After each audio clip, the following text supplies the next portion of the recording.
हे बघा, ते त्यांच्या लेवलवर प्रयत्न करतायत. मला अजूनपर्यंत कुणीही, मी माझ्या वतीने देशाचे होम मिनिस्टरला कागद दिलेत, प्रधानमंत्री साहेबांच्या कार्यालयामध्ये आम्ही कागद दिलेत, जे एव्हिएशन मंत्रालय त्यांना दिले आहेत, डीजीसीएला दिलेला आहे, आणि सोशल मीडियाच्या माध्यमातून आम्ही सीएमओला पण दिलेत. सीएमओ जेव्हा वेळ देतील ती उद्या देतात असं आम्हाला कळतं, तेव्हा त्यांना सुद्धा कागद देऊ. आता हे आम्ही स्व इच्छेने त्या ठिकाणी दिलेलं आहे, याबद्दलची चर्चा सुद्धा तिथं झालेली आहे. आता याच्या पुढं माझं एकही मत आहे, आणि हे तुम्ही रेकॉर्ड करा, याच्या पुढचा लढा हा लोक लढतील, सगळे लढतील. जर त्यांच्या पक्षातून, त्यांच्या परिवारातून जर मला कोणी आलं आणि म्हणलं की जे जे आहे ते आम्हाला दे, आम्ही लढायला तयार आहे.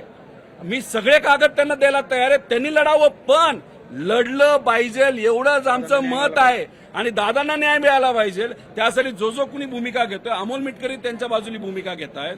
त्यानंतर तिथं काल एक नायकवडे नावाचे आले होते, ते भूमिका घेत आहेत. ठोंबरेताई तिथं भूमिका घेत आहेत, बाबा पाटील तिथं भूमिका घेत आहेत, बाकी इतरही भूमिका घेत आहेत.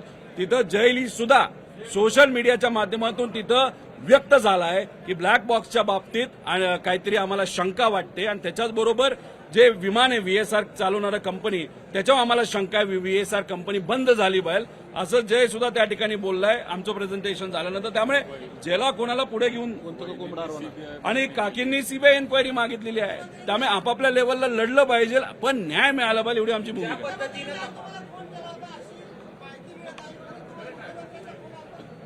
आम्ही एवढं मोठं नाही की आम्हाला मुख्यमंत्री तिथं फोन करतील.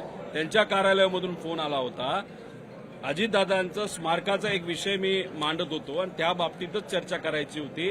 आज ती बैठक होत नाही, पण उद्या संध्याकाळी ती बैठक होईल, आणि त्या बैठकीला गेल्यानंतर स्मारक अजितदादांचं व्हावं ही तर मागणी आम्ही करूच. त्याच्याच बरोबर इन्व्हेस्टिगेशन म्हणजे एफआयआर बद्दल पण त्यांना माहिती आम्ही देऊ, आणि माझ्याकडे जे काही कागदपत्र आले ते सुद्धा आम्ही त्यांना त्या ठिकाणी देऊ. अजिबात वाटत नाही. एक तर सीआयडीने काय केलंय हे कोणालाच माहित नाही. आपण तिथं प्रेशर वाढवलं, तुमच्यासारख्या चांगल्या मीडियाने तो मुद्दा नेला. सोशल मीडियावर महाराष्ट्राचे तमाम सामान्य नागरिक हे व्यक्त झाले, बारामतीकर हे व्यक्त झाले, काही गावांमध्ये तिथं बंद पाळला गेला, आणि त्यानंतर डीजीसीआयवर प्रेशर आलं, त्याच्यानंतर आता सीआयडीवर प्रेशर आलं. आता सीआयडी आज कुठेतरी ते प्रेस कॉन्फरन्स घेऊन काय केलं ते सांगतील. डीजीसीए 24 तारखेला त्यांनी रिपोर्ट दिला, पण डीजीसीएने अजूनपर्यंत प्रायमरी रिपोर्ट दिलेला नाही. प्रायमरी रिपोर्ट हा 15 तारखेला यायला पाहिजे होता. आता तो रिपोर्ट अजूनपर्यंत आला नाही. आल्यानंतर आपल्याला कळेल की खरंच काय त्यामध्ये घडलं होतं.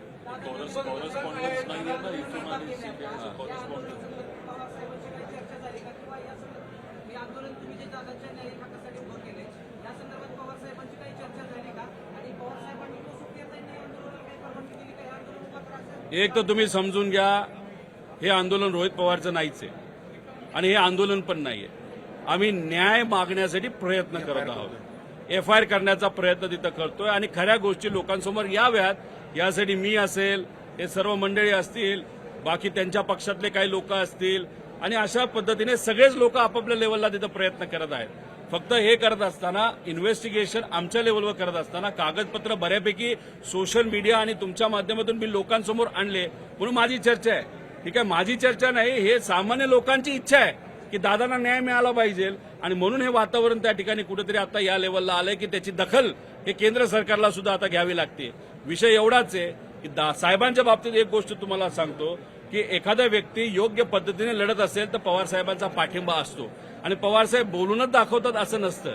दिल्लीला आमची प्रेस कॉन्फरन्स झाली तेव्हा पवार साहेबांच्याच बंगल्यावर त्या ठिकाणी झाली होती, आणि आता येणाऱ्या पार्लमेंटमध्ये 9 तारखेला सुप्रियाताई, डॉक्टर कोले व आमचे सर्व खासदार, इतर पक्षाचे सुद्धा खासदार, ज्याच्यामध्ये काँग्रेस असेल, एकनाथ शिंदे साहेबांचे सुद्धा खासदार हा मुद्दा मांडतील असं आम्हाला वाटतं. कारण का आम्हाला विरोध हा भाजपच्या नेत्यांचा त्या ठिकाणी होतो. या प्रेस कॉन्फरन्सला एकनाथ शिंदे साहेबांच्या पक्षाच्या लोकांचा, नेत्यांचा आम्हाला तिथं विरोध नाही. म्हणजे अजितदादांना न्याय मिळावं हे एकनाथ शिंदे साहेबांची सुद्धा इच्छा त्या ठिकाणी दिसते.